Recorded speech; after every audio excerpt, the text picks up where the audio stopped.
Hello, this is the Hermetic Hipster, and this is my review for Book of the Fallen for Mage the Ascension. Firstly, apologies for not posting for a very, very long time.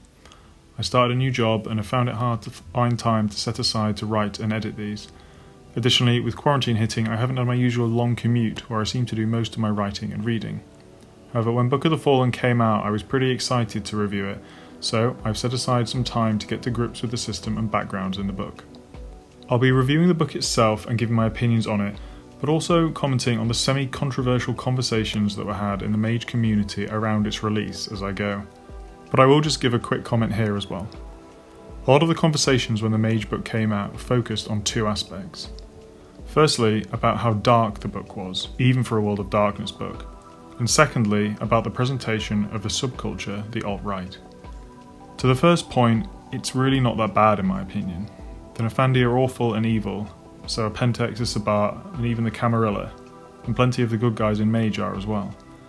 The book does feel more dark though, because it is deliberately attempted to be as much more human than we might be used to. I've said before that I like my games of fantasy as fantasy, and this book does make things uncomfortable sometimes. Not because it has more tentacles or blood than the World of Darkness splats, but because a good deal of its content feels more real than we might be used to, with the usual coding of real-world events in the World of Darkness having its veil lifted slightly. The vocal anger and sometimes glee I heard surrounding this book with its presentation of the alt-right was also pretty overblown. For listening to certain people, you might think the book was primarily about the traditions versus the alt-right, but really they appear sporadically and mostly in one section about a group who are closely tied to the movement. I do feel that the group is presented with a fair representation, and honestly, anyone who feels personally attacked by the descriptions of the Heralds of the Basilisk might need to get some context, as you actually might just be a real-world wanker. The introduction, first and second chapter are all about adding context to what you're about to read, and about talking about evil. If Mage is a game of warring philosophies, then the Nephandi are evil. Although a tradition mage, craft initiate, or technocrat might easily be called evil by their rivals, and often rightly so, the Nephandi are a purer form of evil. They aren't evil as a byproduct of their motivations or from a certain point of view, but they embrace villainy for its own sake. It also makes the point that what makes a Nephondus a monster is not that he gets his magic from demons or the void, but it's how they use their magic, and indeed their actions with their magic, that makes them evil. And a lot of the evil acts that are performed are also done by normal men and women every day around the world. Nephandi do have ulterior motives for their actions, but they are always destructive, aiming to destroy hope, trust, and even the planet. Even the most cynical syndicate banker, disillusioned Hollow One, or modernity-hating Vibana ultimately wants to create something, even if it is in the ashes of civilization. But the Nephandi have no such greater good approach. One thing the early section of the books do emphasize is that the Nephandi are not slaves to darkness. There are dark, evil gods who they worship, but they are not debasing themselves before a beloved idol, but seeing it as not antagonizing powerful entities. A good Nephondus would kill and exploit the dark good they seemingly pray to the moment they thought they would get a net benefit from the act. They are not pawns to the dark gods, at least not in their own minds, having a much more cutthroat approach than satanic cultists we might see in other fictions. This presentation of evil by choice and for its own sake to me makes the Nephandi very interesting, as despite what I've said above, the Nephandi do have motivations and an almost sickeningly sweet philosophy. A kind of perverse nihilism runs through their morality, often justifying their actions by pointing to other mages or even humankind, saying they aren't any better. And the scary thing is, they might just be right. The Nephandi hold up a mirror to the wickedness is in all, in Mage and as a player, and say, you're just like me really. Unfortunately, this theme is not totally held up in the book, with some of the concepts explored presenting the Nephondus as a result of tainted avatars that are intrinsically evil, removing some of the choice behind their actions.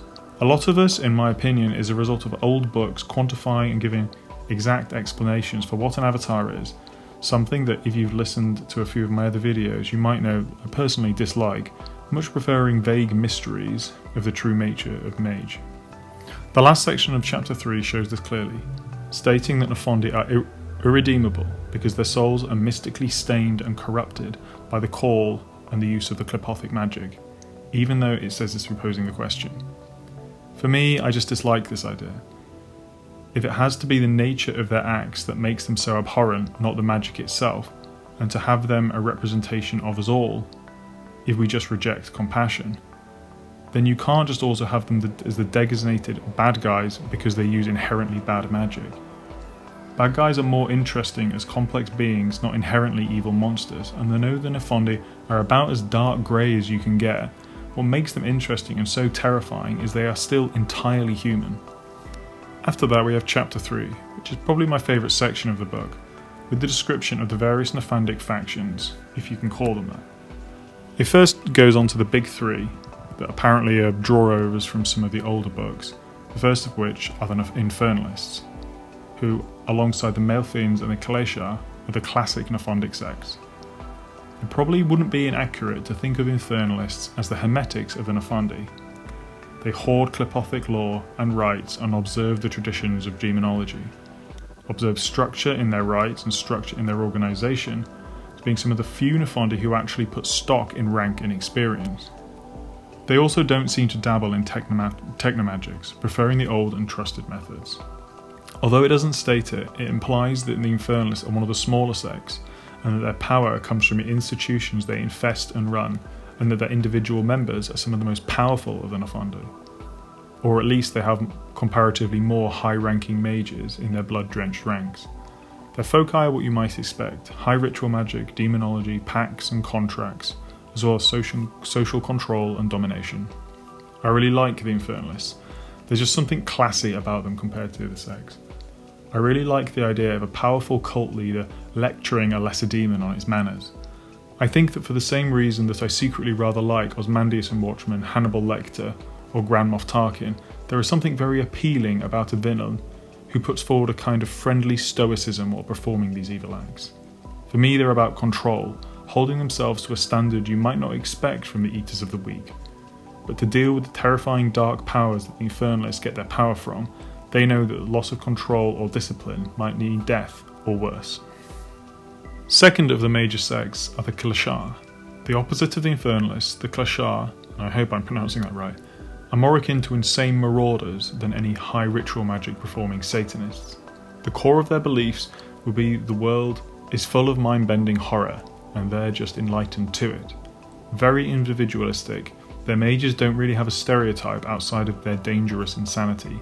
The Kalashar have a lot of scope for characters, and I think they're best used to mirror some aspect of the real world, stripping away all the comfortable bullshit we tell ourselves and just embracing the horror. They are highly charismatic, often cult leaders who attract followers through their unique and often genuinely insightful rhetoric. And one doesn't need to look far in the real world for inspiration along these lines. One of the example characters is called the Seer of the Screaming Buddha, with the line, "If you were that enlightened, you'd be screaming too." And as well as being a pretty awesome line, it gives a lot of insight into the Kalashar. If you had a greatest understanding of the world of darkness, who can say you wouldn't be just like them? The Malefians, I think, are the most typical of the Nephandi, and certainly the most recognisable to veteran World of Darkness players. They believe in corruption and the metaphysical forces that represent it, rather than specific demons and pit lords the way Infernalists do. They worship and exalt the worm in all its forms, and have strong ties to the werewolf the apocalypse mythology. For players familiar with that setting and lore, the Mayfield are just mages who worship the worm. They even regularly hang out with black spiral dancers, apparently, which seems a pretty bad idea in my opinion. They might have a similar outlook, but mage is still going to be lower down the food chain than a werewolf when in direct contact. Although they would offer some pretty excellent backup, being able to turn even hit marks inside out with relative ease. Malefians are also the most active about bringing about a literal apocalypse of the three large sects, seeing the world as corrupt and unredeemable, being happy to give it the push it needs to reset. The Malefians strike a balance between the discipline and precision of the Infernalists and the primal purity of the Kalashar, and perhaps the most driven of the Nephandi to end the world. There are several groups of smaller Nephandi I was going to briefly cover, but honestly they are far too interesting not to look at in greater detail, and really embellish on the themes that we've looked at so far. First are the Goat Kids, or Baffys. Think of them as the most full of shit festival attendee in existence, with some human sacrifice thrown in.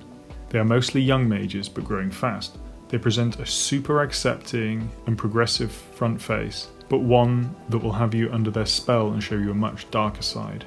The very definition of performative wokeness, knowing just the right way to present themselves to infiltrate millennial and Gen Z culture. A not so subtle mirror to the real life predators you often find in progressive counterculture. I really like the Goat Kids, and I find them a great modern twist on the wolf in sheep's clothing. The Xyz/Oblivionites/ex-futurists are a little bit less interesting to me. Defined not really by their style, but more by their goal, they want to literally cause the end of the world. They're a fairly modern faction, often using hypertech and trying to make the plot of their favourite B-list disaster movie come true. The motivations seem to be mostly not come from some self-destructive desire, but instead a pride at getting the highest kill count, which, although amusing, does make it feel a little bit like a parody of a Saturday morning cartoon villain. They're interesting to me, but not as much as some of the other sects in the book. Where the Oblivionites are mostly technomagi, the Heralds of the Basilisks are exclusively. This is the faction that seemed to spark so many social media posts about the impartiality of the author's part. They are basically a sect of internet trolls who want to bring to life a real-life meme, in the original sense of the word, that they call Basilisk. The more people know about Basilisk, the stronger it becomes. They're also a reflection of the dark side of internet culture, engaging in basically every distasteful political ideology along the way. All controversy aside, I have several issues with the way they're presented. It's said that they dominate the IT industries and digital web, adding them to the list alongside several other groups who are also supposed to acclaim that achievement. I also think that the internet troll culture could have been leaned into harder, frankly, as the heralds are actually presented as influential and powerful, owning tech companies and having at least one billionaire in their ranks. Keeping them more focused on their core theme as the dark web personified would have personally been more interesting, and given them much less overlap with other technomagi. Like the Heralds of Basilisk, the Iron Hands are technomancers, but more hands-on than the digitally savvy heralds, like a corrupted version of the Aetherites or Iteration X. Popular fiction has often linked machines to evil, and this faction builds on those fears. Arms dealers, gun lobbyists, and private military companies are listed as their MOs, and I especially like the idea that is hinted at of using highly coincidental magic, putting them at odds with the typical imaginations of Nephandi. This take on them again brings them into conflict with the idea of clithopic magic being intrinsically corrupt, a choice and the face of evil being humanity's own reaction. The Iron Hands are actually one of the most easily humanized of evil in the book, in my opinion, because, at least in my imagination of them, they don't use typical dark magic at all. Additionally, the Pipers are part of this faction, although I feel they could have been a faction unto themselves. And if you want to see a really truly relatable evil, watch the British TV show Line of Duty Season 5 that deals with human trafficking for a brutal example of what real human horror can look like. The Mammonites are written as if someone took everything I love about the Syndicate and distilled it with a splash of infernalism. They're the ultimate wealthy baddies, fitting that role better than the Syndicate, who at least have idealistic motivations even if they are often cynical. They idolise Mammon, the demon lord of material wealth, and embody the money as the root of all evil trope perfectly. Their roots lie in the idle rich of history, focusing recently on the libertines of Europe. But the Japanese name for them, the Tsugiri, meaning crossroads murder by blades, referencing wealthy samurai testing their blades on passing peasants, objectively less fortunate than themselves, being a good expression for the casual cruelty and superiority of the ultra-rich. Their tools are very similar to other rich mages, especially the Syndicate, but with some demonic summoning and curses thrown in there. I think this is my favourite section of the book, giving examples for many of the different takes on Nephandi and expanding on those listed in M20. My only issue is I feel they could have dared to be small with some of them. Many of them are listed as being global conspiracies or massively powerful, dominating entire industries. And although I think that is pretty standard for many World of Darkness splats, in overstating the reference group's power level, I do find it a bit jarring, especially in the Iron Hands and the Heralds of Basilisk factions, that I think would have suited a more understated and concise approach. That said, the Nephandi sects section is really excellent, not only adding new ways to explore the faction and making them relevant to modern issues, but also reinforcing the older themes of the previous books. The next section goes into a deeper look at the metaphysics of the Nephandi, the Nightside, Clipothic Law, and the Black Diamond. It also displays in a concise chapter the major contradiction in the book that I've mentioned earlier, the conflict between Nephandi as monsters and evil by definition, or as human, evil by intention, and I'll elaborate more on that as we explore here. First, we explore the psyche's shadow, those parts of our personality that we repress, see as evil, uncivilized or undesirable, but that still motivate our desires and compulsions. The philosopher Jung is explicitly mentioned here and even quoted. Jung postulates that there are inner demons, metaphorically speaking, that are just as much part of us as our conscious awareness, and that repressing them, we don't reduce their influence on us, only force it underground. Jung calls these repressions a shadow, and the Nephandi call them the Nightside. For the Nephandi, exploring these repressed urges is not enough. They must embrace them and make them their prime self, becoming this shadow. Something not touched on specifically here, but explored around the idea, is that to have a shadow, you must repress something in the first place, the light to create that darkness, etc. This brings out an important part of the Nephandic philosophy, the taboo. There is no evil for the Nephandi to embody without a present moral code to define it. The concept could not be more mage, with the personal realities as a base for motivation. The plumbing the Nightside, as Nephandi call it, also sets them apart from regular sinners, who might be susceptible and vulnerable to their shadow motivations, as the Nephandi are fully aware of their own inner demons and seek to understand them. Dark Enlightenment is very appealing as a roleplay idea, even if it's not going to be played in a Nephandi game. I think it's a great theme to explore.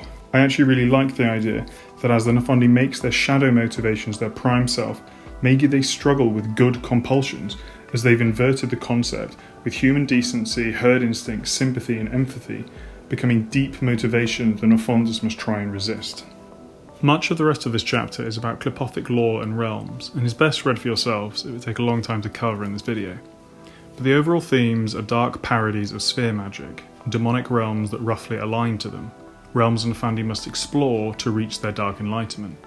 Sometimes these realms are semi-physical places, similar to umbral realms, but often they are realms just within oneself, metaphorical rather than real. Again, some of these elements, to me at least, are conflicting. On the one hand, the idea of dark enlightenment is fascinating, but I'm not sure why it's its own thing outside of seekings and normal enlightenment though. If reality is truly subjective, then why are the Nephandi somehow unique?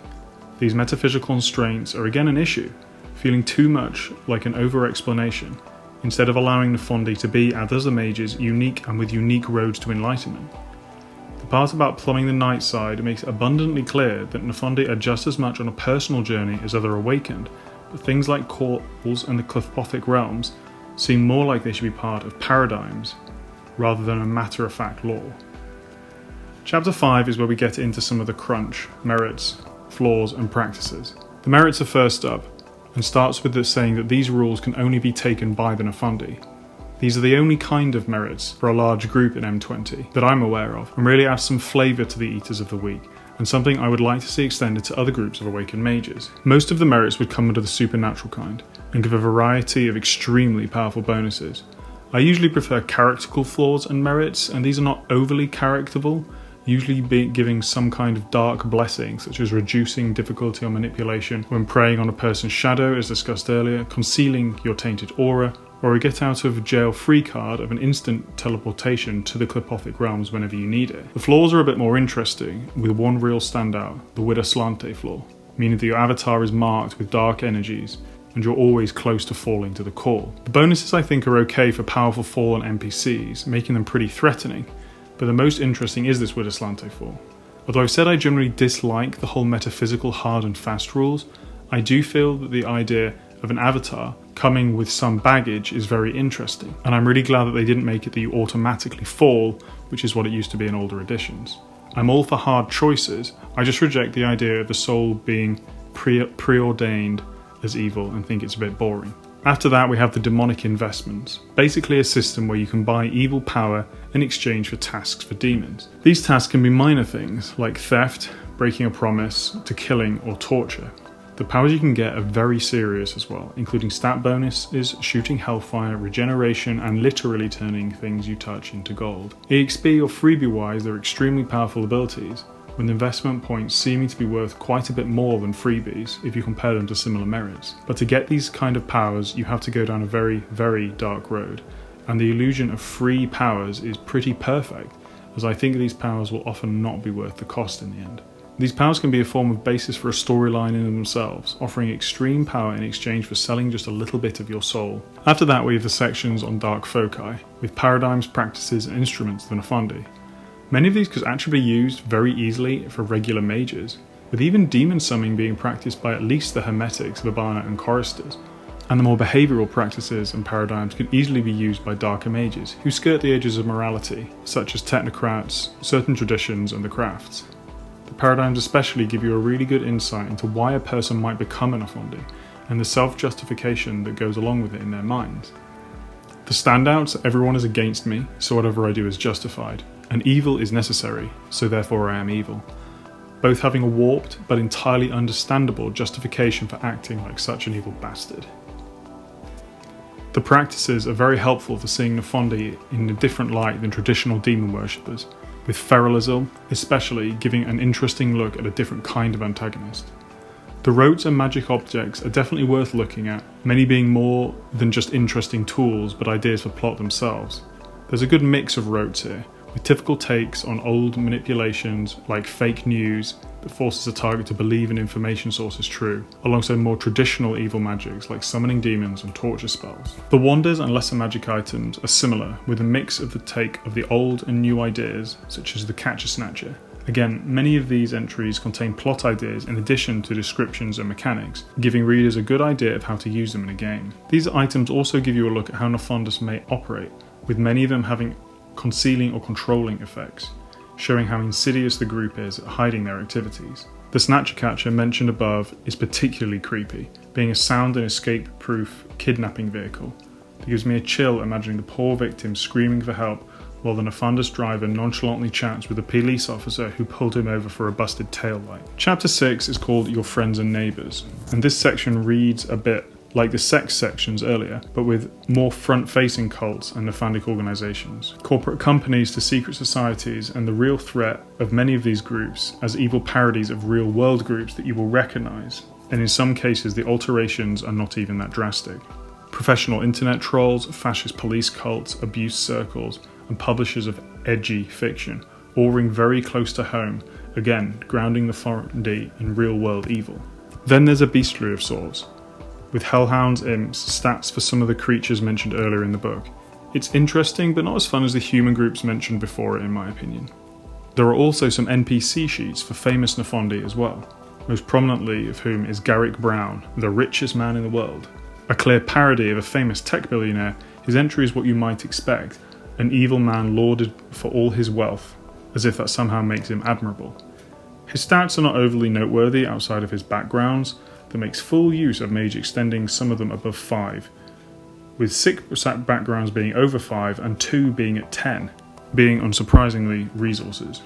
The other entries are more street level, with a cannibal diner owner who feeds her victims to her patrons, an anonymous caller, Scream style, who harasses and destroys the lives of a target, and the perfect suburban couple who went through their call together and now use the apparent mundanity of their regular lives to cover up their misdeeds. The next chapter is about the practicals of using Nephandi in your games. It quite correctly makes a point about how to use it responsibly, even if you don't want to deep dive on the philosophical side of the Nephandi, and just want to use them as outrageous antagonists, and there's nothing wrong with that. It's worth taking these points in this section into consideration about including them. Nephandi are by definition and in many ways by appeal pretty messed up, and that when playing them these messed up characters, you need to keep your players' sensibilities in mind. Making that point can often be harder than you might first expect. I usually consider myself fairly open to most things in games, but there are still things that I would certainly not like to see taken lightly.